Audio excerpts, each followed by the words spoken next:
The French rush to get their vaccines after they are told they're going to need them to go to cafes. A book was returned to a library 300 years overdue. And Apple's weather app won't say that it's 69 degrees. These are the weird stories for Thursday on Weird AF News, the only daily weird news podcast hosted by a comedian. I'm Jonesy, your host. Thank you for being here. I have 3 weird news segments from all around the world. Come on! The French rush for vaccines after they're told that they will need them to go to cafes. A record number of French citizens just booked vaccine shots after President Emmanuel Macron said that starting in August, anybody who wants to visit cafes, bars, or shopping centers must show a health pass. This certifies that they've been vaccinated or recently tested positive, recently tested negative. Yeah, you want a negative test for the coronavirus. The president addressed everybody live. He said, quote, "Get your ass vaccinated. You get your ass vaccinated. Get the shot, you stupids. You go get the shot, or no bars for you, no cafes." That was more of a Mexican president impression than the French president. I got to work on my French accent. I am so sorry. Many French people get the message loud and clear. On Monday, 1 million French people booked their first dose through the online medical platform. This is a record. Hundreds of thousands more continue to book slots through midweek. So this threat was pretty successful. President Macron says vaccination is the only path to return to normal life. He called it our protective collective shield. The new policy also makes vaccinations in France or a recent negative test mandatory for the following: anyone who works in healthcare, nursing homes, or who has contact with vulnerable individuals. Are you going to be around some vulnerable individuals? Do you mean like emotionally vulnerable? Or like, are we talking like super elderly vulnerable? Like I might fall down the stairs and die kind of vulnerable? Or like I might feel very uncomfortable in a middle seat on the plane kind of vulnerable? What are we talking about here? Also, vaccinations or a recent negative test will be mandatory for the following: anyone 12 and over in France who wants to visit an amusement park. Yeah, you want to go to amusement park, kids? You better get your shots. Anyone who wants to attend a concert or a show or a festival. I guess that includes comedy shows. So if you want to support live comedy in France, please go get your shots. Okay. President Macron says France will have to live with the virus. Yes, sir, we will all be living with the virus. It's just how it is. France celebrated recently the return of indoor dining for restaurants and cafes in June.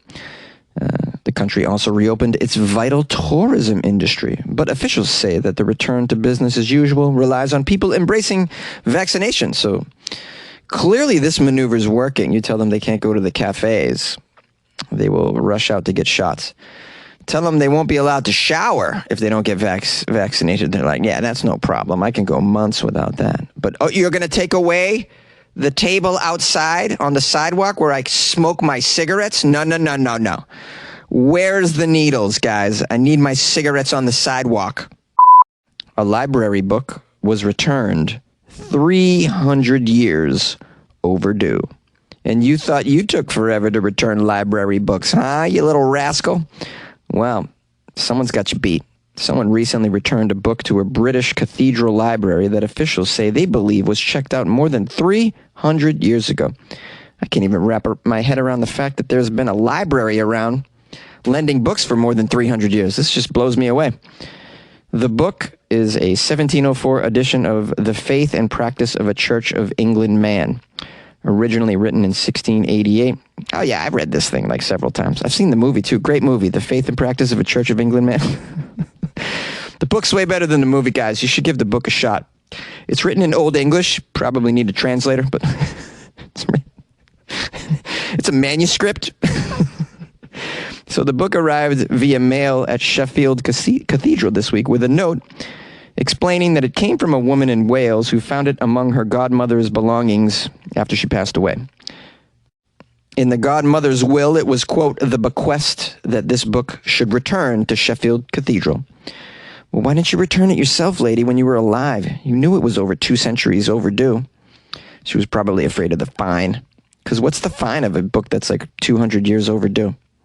Like, let's say is $40 a year too much? What's 40 times 200? Are we looking at $8,000 overdue? I wouldn't want to return it either. I would leave this task to my loved ones in my will. Let's see what happens to them when they try and bring this book back. Probably just laughing as I write this in my will. Let's let nephew Jason handle this one.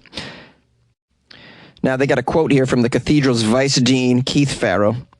Inside the book, it's actually dated 1709. It's very beautifully written. It says, this book belongs to Ye Lending Library at Sheffield Church. So, that library was dismantled in the 1800s, as everyone knows. So this has obviously been taken out of the lending library and not returned for a very long time. Eons, really. I'm English. I must say words like eons. Yes, to describe time passing by. Yes, it's overdue quite a few fortnights, if I may. While Keith joked that the fine on a book 3 centuries overdue could probably finance a new roof for their 800-year-old cathedral, he had no intention of charging the family at all. Well, they've returned the book, and that's wonderful. I mean, brilliant. I must say brilliant a few times in this interview. It's required because I'm English. This is brilliant. They've returned that brilliant book, and that's brilliant. It's brilliant to have this little brilliant jewel back here in the brilliant Sheffield Cathedral, if I'm being completely honest with you. Let's be frank here.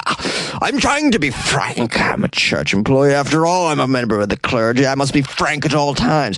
No jesting. No jesting. I won't even joke about the overdue book here. There's nothing funny about it. I mean, other people could have learned from this piece of knowledge that was never returned. The faith and practice of a Church of England, man. I would have loved to have dove into this one, it's one of the only ones in print, really. Sounds like a lovely story.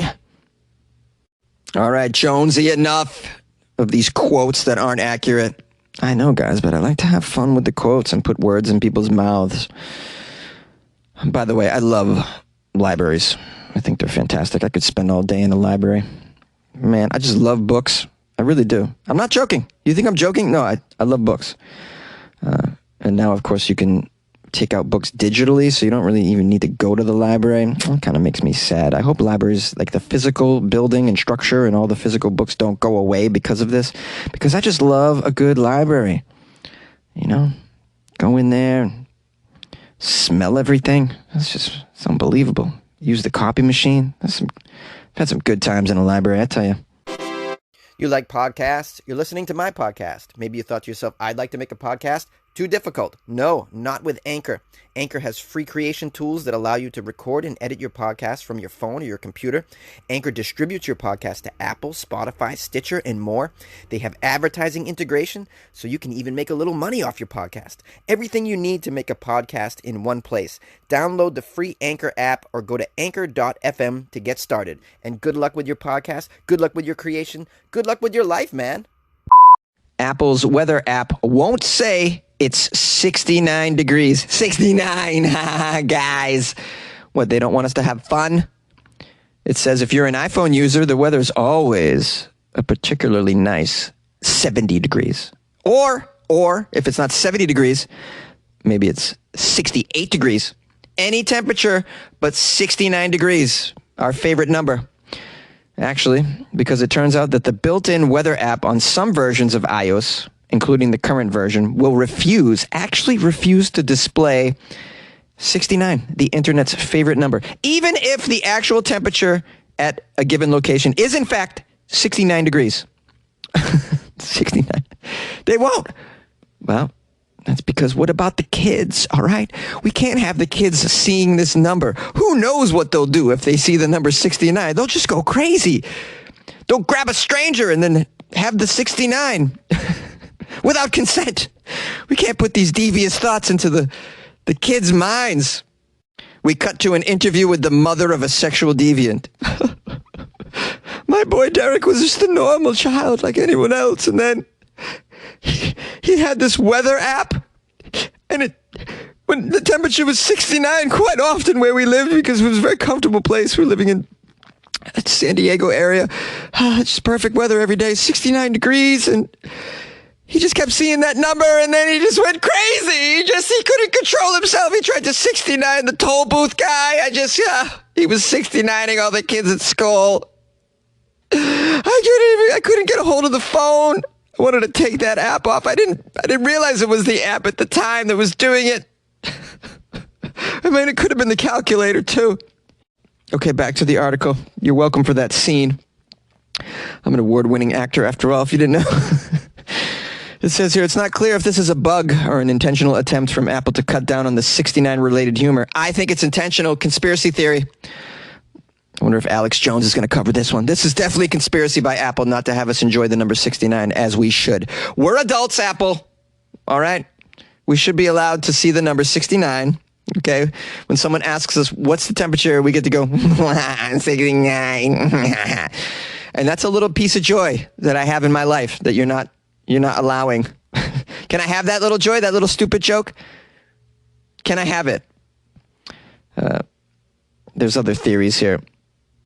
Some people pointed out online that a possible explanation for this issue is that Apple may be sourcing data for its iOS weather app in Celsius and then converting to Fahrenheit.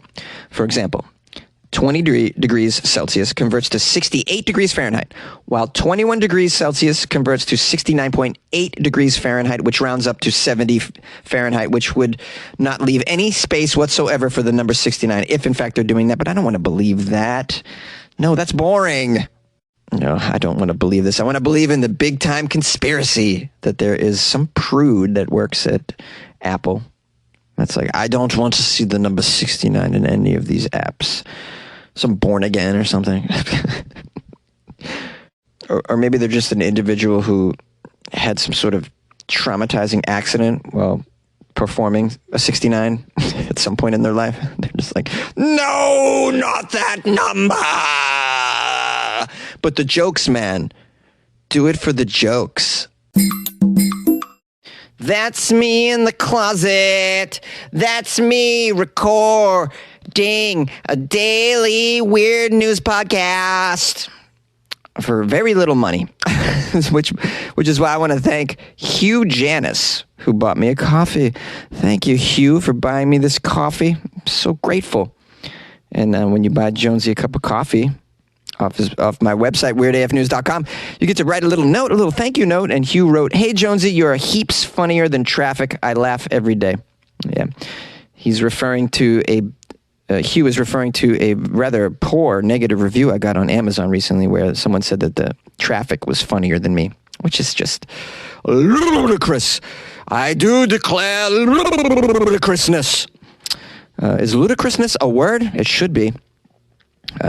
Thank you, Hugh Janis, by the way. Big shout out to Hugh Janis. I would love to have coffee with you, Hugh Janis, at some point. If I ever see you, I will return the favor. I will buy you a coffee, but not one of those expensive ones with all the whipped cream and all that crap on it. You get out of here with that. I'm not spending $8.50 on a coffee for you, Hugh. All right? Get a normal coffee. What's wrong with you? That's not even coffee. That's dessert. I don't know what that is. Those things aren't even the color of coffee. They're green and pink. What is that? What's going on over there? I want to know. At Starbucks. What happened to just coffee? Huh? What happened? I guess I'm a minimalist because I like a nice cup of coffee. I had iced coffee today, black iced coffee. I think I don't know. I mean, it's as close as mainlining it as I can get, I guess. That's why.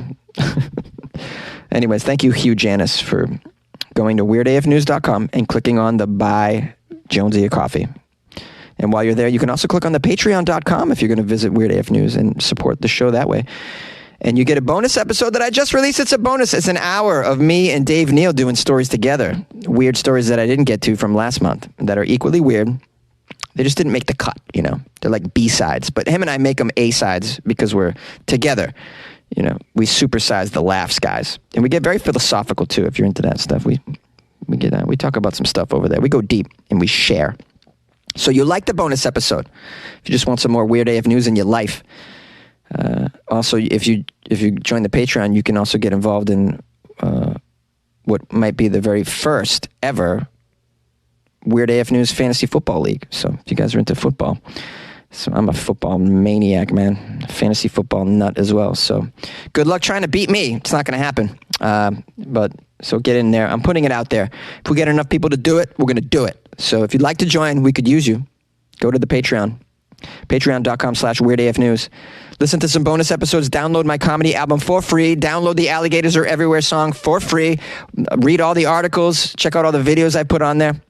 And then join the Fantasy Football League, the Weird AF News crew. We need you. Especially if you're good.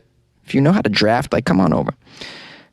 Patreon.com/WeirdAFNews or WeirdAFNews.com. If you want to follow what I'm doing on the social medias, you know where I'm at Funny Jones. That's right. Come on. Reach out. Reach out and touch me. My love is in your hands. Sorry. That's you guys know Stephanie Mills? Feel me. I want to feel the fire.